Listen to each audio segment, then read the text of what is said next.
Hey everyone, it's me, Dottie. Yay, it's Monday night. It is, I have no idea what time it is. Oh, hold on, I can check really quick. 9:13 p.m. and I just finished the Biggest Loser workout. Biggest Loser Last Chance workout.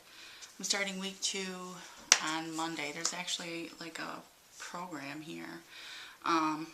It's alternating, so Monday is like the aerobic workout, and then Tuesday is the upper body sculpt, lower body tone, and it's back and forth, so it's like a 6-week thing. Anyway, I started doing these last week. I don't know how long I'll keep doing them, but yeah, finance has been tight. We still have the gym membership, but geez, gas is up there, and sometimes just in the evening getting somewhere is just too costly. It's craziness. So anyway, this is just kind of a quick little update on me, I guess, on us, me, us, etc. whatever. So I've been exercising. I've been doing good with that. I have no idea where my weight is today, although last week I had what, a ½ pound loss. That's it. And at Weight Watchers, because I weighed on a night, I didn't show really any loss. Anywho, all that aside, I'm not really focusing so much on the scale. The only reason why I am weighing each week is 1, because of Weight Watchers, and 2, because I was doing the Losing It challenge with Rebecca. So, and I don't know where that stands right now. There's been some challenges or difficulties, so I have no idea. But I'm still continuing with my exercise. My goal for this week was to put in, or try to get 210 minutes per week, so Thursday to Thursday. So far I've been exercising every day except Saturday. So I started last week Tuesday, exercised every day up to Saturday, didn't exercise Saturday, did Saturday's workout on Sunday, and now today I'm at Monday. So I think I've been doing really good. And that noise is the furnace or whatever over there. I'm in the basement again. So anyway, as far as, if you saw my quick little video on Friday afternoon, evening, my husband had a phone hearing today for the unemployment thing. His former employer was detesting his unemployment. Well, he was at the lawyer's office, and the judge called them first, so they were on the phone waiting, and then the judge tried calling the former employer, and came back, said, we're having a hard time getting through, hold on a few minutes, and so they, waited, and then came back again. We're still having a hard time finding anyone to represent, so give us a ½ hour. If we don't come back on the line or call you back, then, well, yeah, ½ hour went by, no call back. So now, they have the option, the former employer has the option of, redoing another hearing or whatever. My terms are confused, I'm tired. But, I guess the positive to it is that because no one was available, former employer or lawyer otherwise, that's kind of looked at negatively, I would imagine, by the judge. So I don't know, right now it's just a waiting game. He did call in, my husband did call in for his unemployment, and he should be getting that money this week for this week's. So anyway, that's that, and I'm trying not to worry so much about that right now. I did have my counseling appointment, excuse me a minute, did have my counseling appointment today, and I've been browsing through this book, Good Grief by Granger E. Westberg, and it's just a small little book, and I haven't even gotten through it all with my training classes last week and everything, and just trying to get my exercise in at night and being tired and all. I just haven't even gotten through this little book. But we were talking today, and it was actually kind of an emotional session, just 1 hour, and I was just crying because of just talking about grief, and so many things just trigger stuff. Like last week at training during lunch, I was in the cafe area and I overheard this younger woman, she was on her cell phone and she's like, "Mom, this is your daughter." And I just, I pretty much started crying almost. I mean, I did not bawling or anything, but I got teary-eyed, and it was just the realization again that I can't do that. At least not in that way. I can talk to her, spiritually. But, my counselor today would ask me about, the grieving process through my mom's, and I thought about it, and I'm like, honestly, I don't ever think I ever completely grieved or completed the grieving process with my mom, because that was during the time, or that was shortly after the time of my husband making poor decisions and just the marriage having difficulties, and that killed me. Losing my mom, losing my dad has been very tough, I'm not going to lie, but I'll tell you what, back then in 2005, fall of 2005, when the very real reality of possibly becoming a single mom, that was killer. I cried all the time. I did not want to become a single mom. I had no confidence at all. I had no self-esteem. I didn't want it. And that was like so hard. So, I said because of all that, I was just so depressed, so overweight. I never really went through all the grieving of losing my mom because I just had so much going on. And also at that time I had to quit school. I had gone back to school and was trying to get a degree, and I had to quit school because of all the emotion, and it was tough. And anyway, so she gave me she gave me that little book to finish reading through, and she gave me this worksheet about the grieving process and how it can be a swing at times. You can be going down and you get into this dip, and then sometimes you you go backwards for whatever reason, some sort of triggers or whatever, but eventually you're in that recovery mode. And so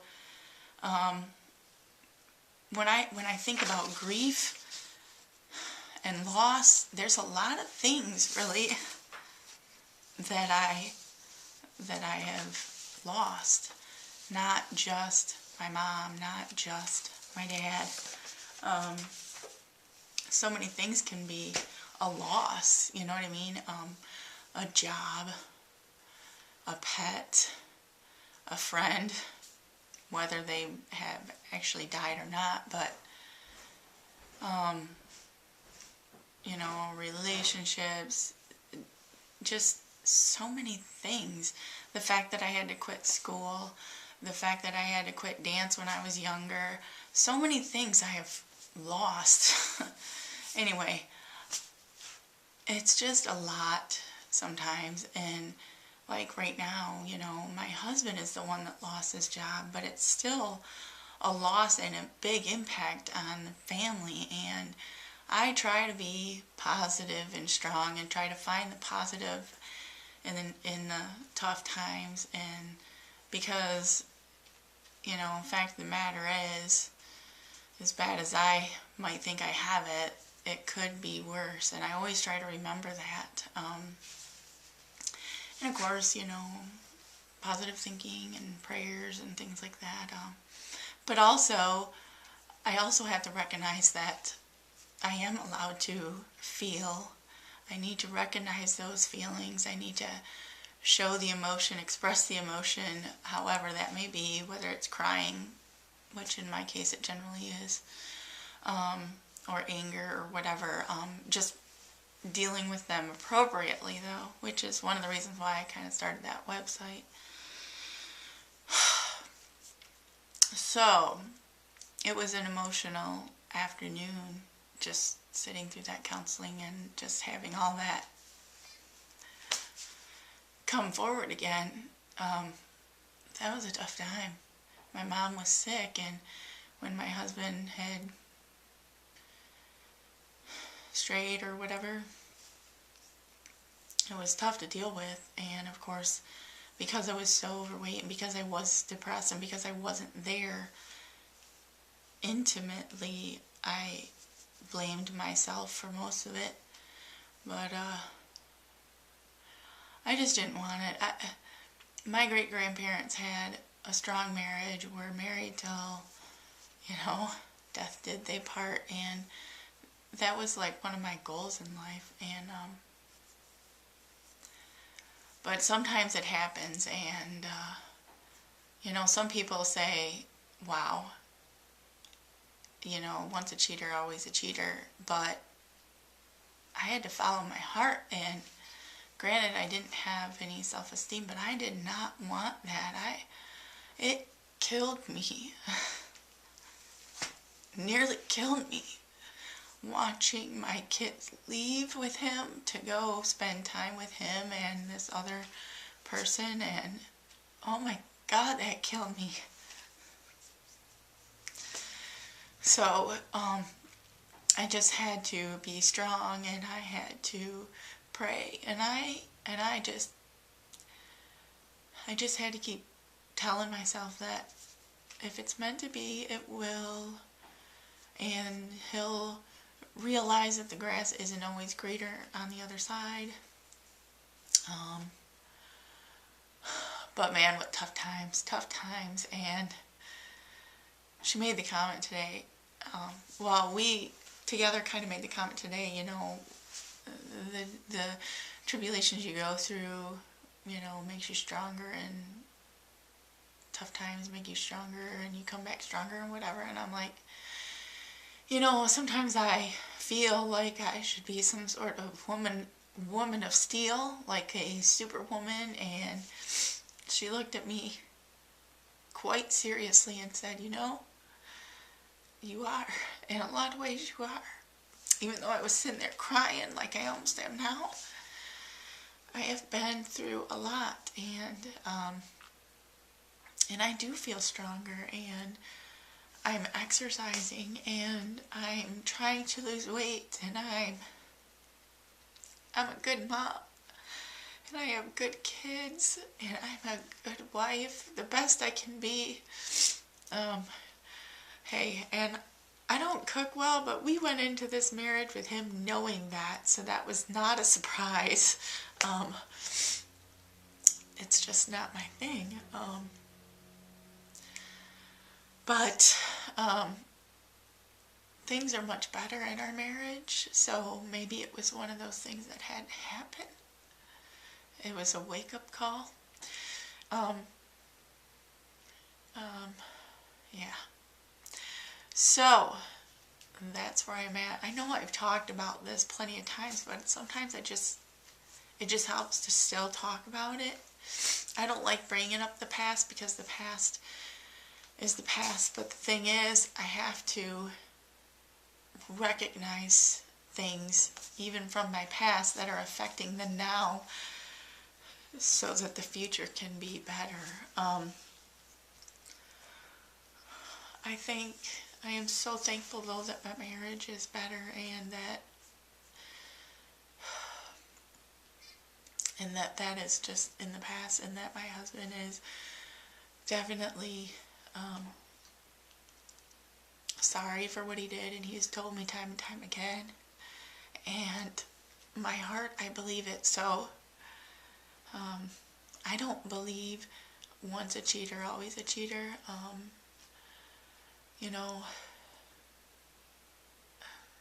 I just don't. Some people it may be, but we're doing great, and I'm so glad, because I couldn't have made it through a lot of the things I've been through in the last few years without someone by my side. And even now, Um, I thank God I have my kids and my husband, and now I thank God that I have the few of you out there in YouTube world and Facebook world that live far away but can definitely offer me cyber hugs and stuff. And I mean, I really want to meet you guys one day. Someday I will. I have expressed it to my husband explicitly that there are some people in my life that are in my virtual world that I will meet one day, and it just has to happen. It's like a bucket list thing. So, this video is long again, and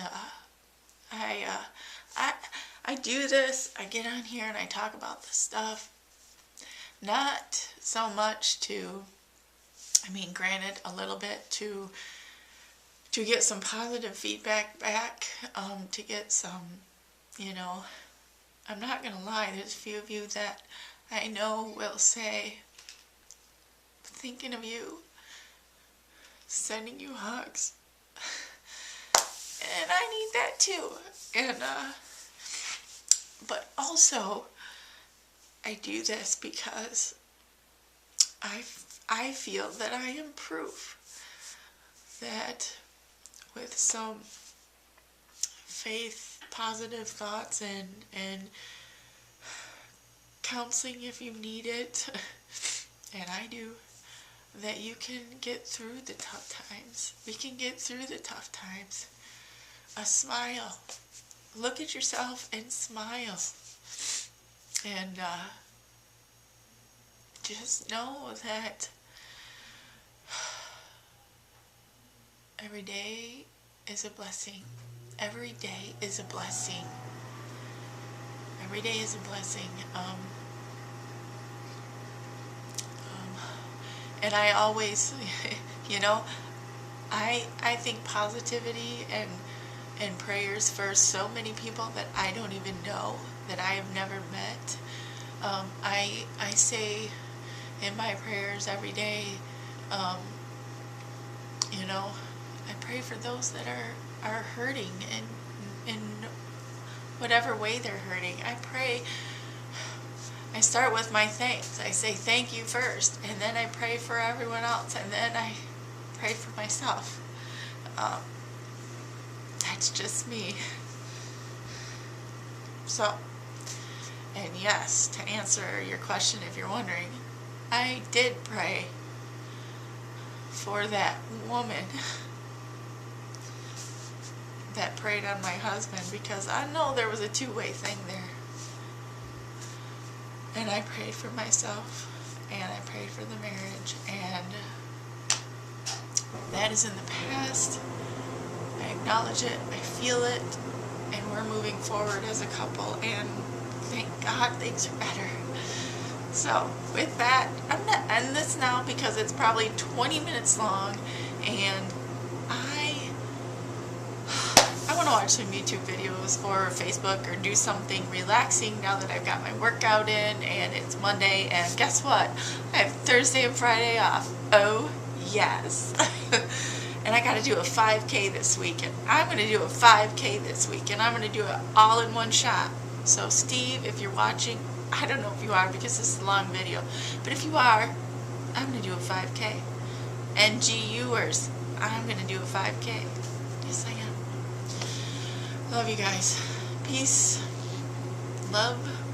Smiles. Smile. Give yourself a hug. I'll see you later. Bye.